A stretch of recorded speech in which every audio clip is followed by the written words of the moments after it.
Renungan pagi pulang ke rumah oleh Ellen G. White, 26 Maret 2020. Mari kita berdoa. Bapa kami yang di sorga, Allah pencipta langit dan bumi, laut dan segala isinya, Allah yang maha besar, maha kuasa, sumber segalanya, yang kami sembah selalu melalui anak-Mu yang tunggal, Yesus Kristus.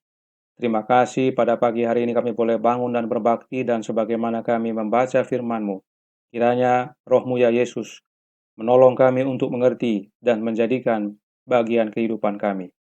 Beserta kami sepanjang perbaktian ini, kehendak-Mu yang jadi. Karena kami berdoa hanya melalui Yesus Kristus, Anak Allah yang tunggal, yang adalah Tuhan dan Juru Selamat kami. Amin. Renungan hari ini berjudul Kelahiran Baru. Ayat inti terdapat dalam Yohanes 3 ayat 3, Aku berkata kepadamu, sesungguhnya jika seorang tidak dilahirkan kembali, ia tidak dapat melihat kerajaan Allah. Pernyataan bahwa Kristus oleh kematiannya menghapuskan hukum Bapanya tidaklah beralasan. Seandainya hukum itu bisa diubah atau dikesampingkan, maka Kristus tidak perlu mati untuk menyelamatkan manusia dari hukuman dosa. Kematian Kristus yang sama sekali tidak menghapuskan hukum itu membuktikan bahwa hukum itu tidak bisa diubah. Hukum Allah dari sifatnya sendiri tidak dapat diubah. Hukum itu adalah pernyataan kehendak dan tabiat penciptanya. Allah adalah kasih dan hukumnya adalah kasih. Prinsip agungnya ialah mengasihi Allah dan mengasihi manusia. Kasih adalah kegenapan hukum Taurat, Roma 13 ayat 10. Tabiat Allah ialah kebenaran. Demikianlah sifat hukumnya. Pemazmur berkata, Tauratmu benar, segala perintahmu benar. Mazmur 119 ayat 142 dan 172. Dan Rasul Paulus menyatakan, jadi hukum Taurat adalah kudus dan perintah itu juga adalah kudus, benar dan baik. Roma 7 ayat 12. Hukum seperti itu yang menjadi pernyataan pikiran dan kehendak Allah sudah tentu sekekal penciptanya. Pertobatan dan penyucianlah yang mendamaikan manusia kepada Allah, oleh membawa manusia itu selaras dengan hukumnya. Pada mulanya, manusia diciptakan menurut peta Allah. Ia sangat selaras dengan sifat dan hukum Allah. Prinsip-prinsip kebenaran dituliskan di dalam hati. Tetapi dosa memisahkan dia dari penciptanya. Ia tidak lagi memancarkan peta ilahi. Hatinya berperang dengan prinsip-prinsip hukum Allah. Sebab keinginan daging adalah perseteruan terhadap Allah. Karena ia tidak takluk kepada hukum Allah, hal ini memang tidak mungkin baginya. Roma 8 ayat 7. Tetapi karena begitu besar kasih Allah akan dunia ini, sehingga ia telah mengaruniakan anaknya yang tunggal, agar manusia boleh diperdamaikan dengan Allah. Melalui jasa-jasa Kristus, manusia bisa kembali selaras dengan penciptanya. Hatinya harus diperbaharui oleh rahmat ilahi. Ia harus mempunyai hidup baru yang dari atas. Perubahan ini adalah kelahiran baru. Tanpa itu, kata Yesus, ia tidak bisa melihat kerajaan Allah. Langkah pertama dalam perdamaian kepada Allah ialah pengakuan dosa. Dosa ialah pelanggaran hukum Allah. Oleh hukum Taurat, orang mengenal dosa. 1 Yohanes 3 ayat 4 dan Roma 3 ayat 20. Agar dapat melihat dosanya, orang berdosa itu harus menguji tabiatnya dengan standar kebenaran Allah. Standar kebenaran itu adalah cermin yang menunjukkan penyempurnaan tabiat kebenaran dan yang menyanggupannya untuk melihat cacat pada dirinya.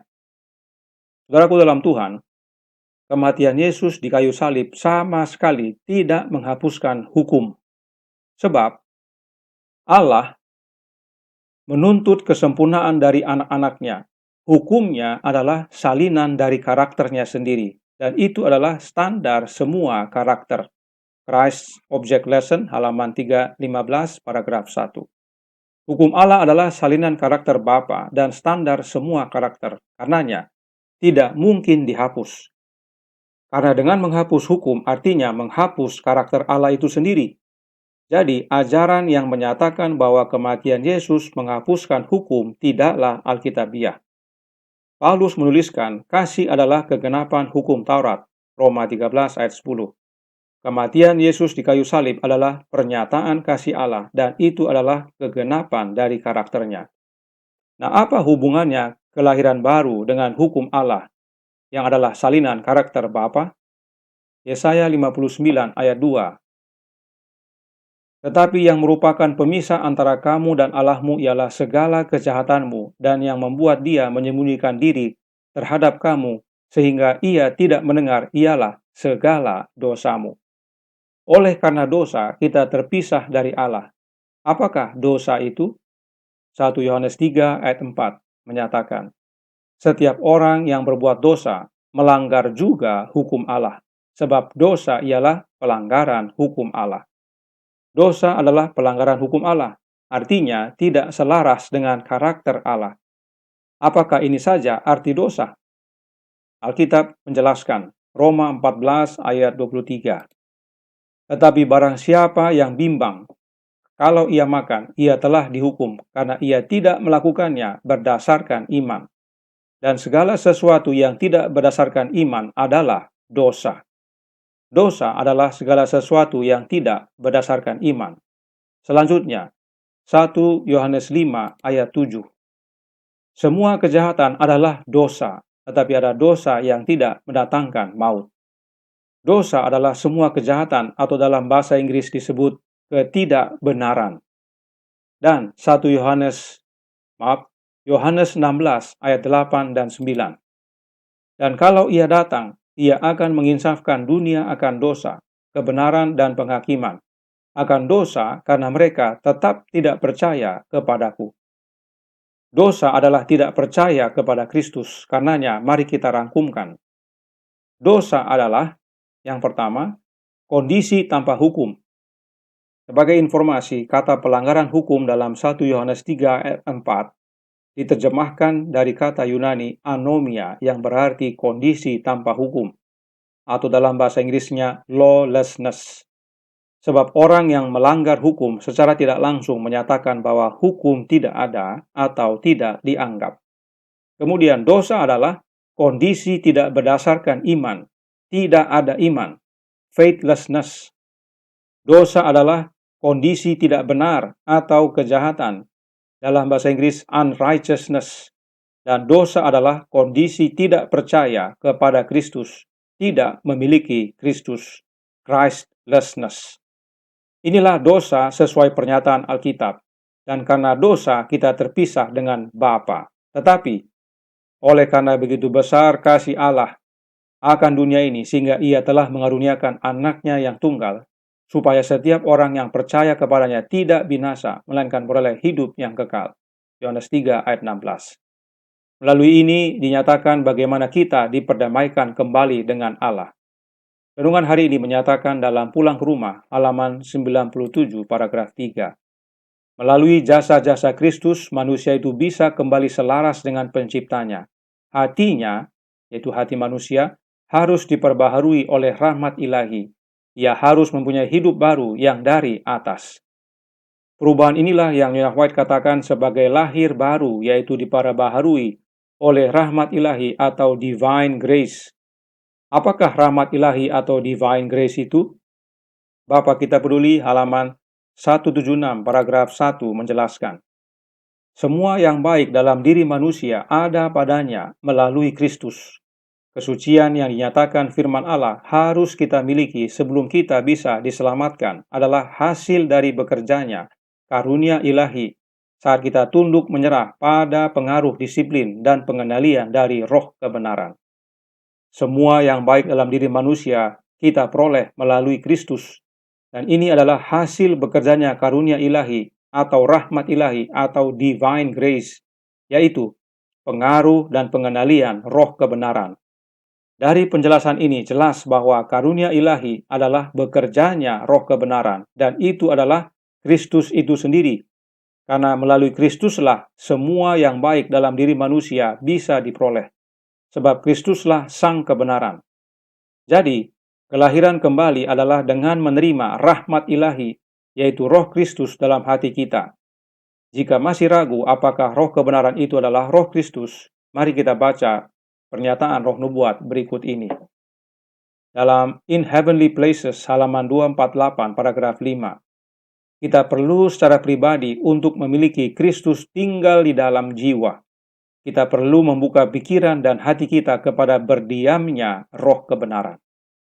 Kristus tinggal dalam jiwa atau Kristus tinggal dalam diri kita perlu kita miliki secara pribadi.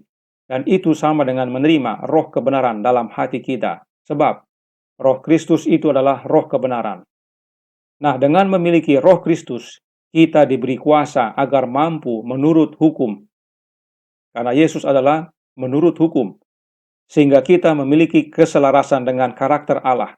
Kita hidup oleh iman sebab Kristus hadir dalam hati kita oleh iman. Kita hidup benar sebab Yesus adalah kebenaran. Dan sudah pasti dengan memiliki roh Kristus, maka Kristus terbentuk dalam hati kita. Kita memiliki Kristus. Karenanya, mari kita kembali ke tabel dosa kita tadi, agar kita lihat maknanya dengan kelahiran baru.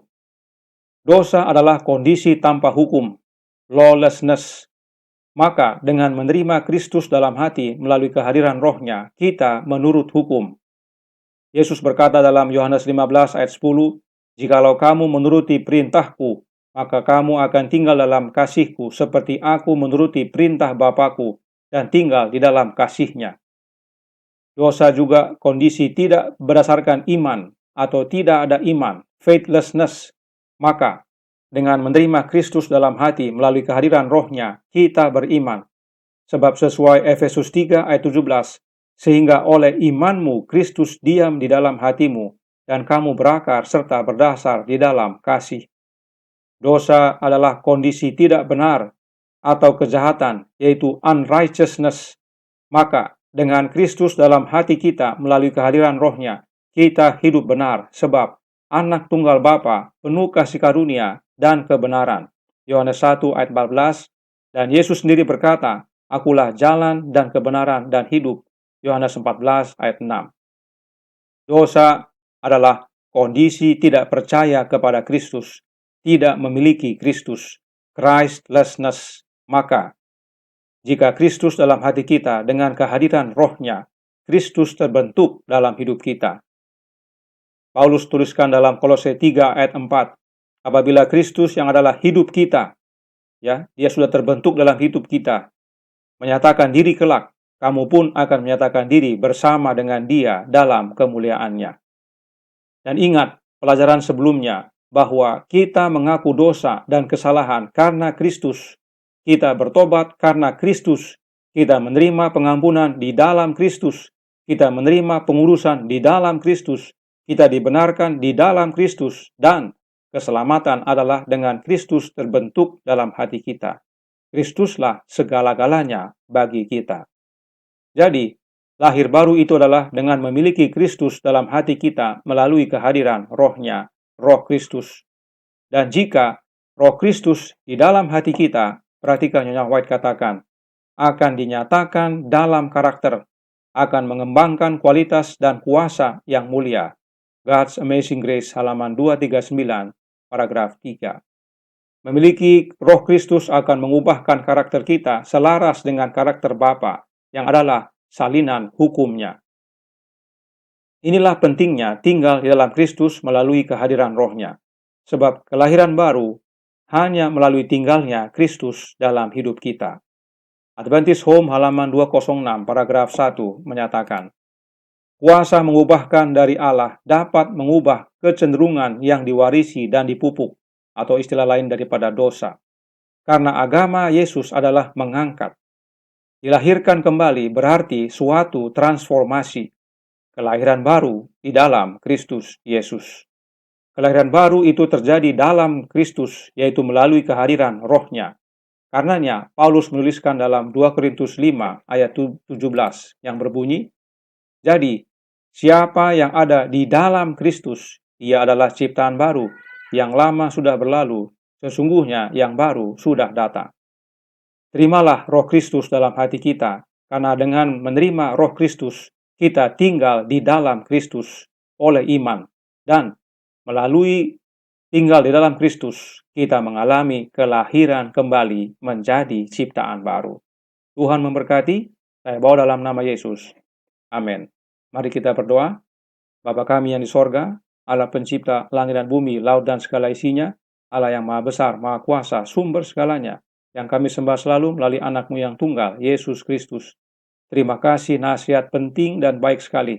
Agar kami lahir kembali, lahir baru, menjadi ciptaan baru. Dan itu hanya di dalam Kristus, melalui kehadiran Roh-Nya yang kudus, Roh Kristus.